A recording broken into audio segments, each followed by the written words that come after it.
तो दोस्तों, आज की वीडियो में जो वाकया मैं आपके साथ शेयर करने वाला हूं, उसका हमारी जिंदगी से बड़ा गहरा ताल्लुक। वाकया कुछ यूं है कि ईरान के पारसी जब पहली बार हिंदुस्तान में आए तो वो हिंदुस्तान के मगरबी साहिल पर उतरे। इस वक्त गुजरात का राजा जो था उसका नाम यादू राना था।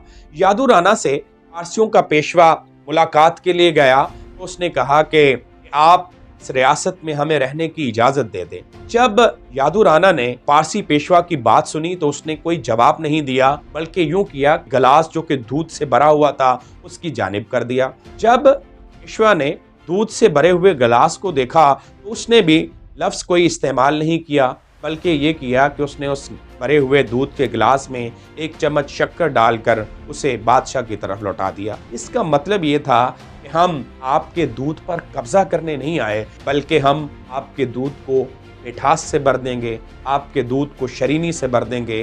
के बाद सूरत हाल ये हुई, यादू राना ने पेशवा को अपनी जमात के साथ रहने की इजाज़त दे दी। इस वाक़े को तकरीबन 1000 साल गुजर चुके हैं, लेकिन पारसी वहाँ तजाज का झंडा लेकर खड़े नहीं हुए, वहाँ मुतालबे का झंडा लेकर नहीं निकले, बल्कि उन्होंने खामोश मेहनत को अपनी ज़िंदगी का शिआर बना लिया।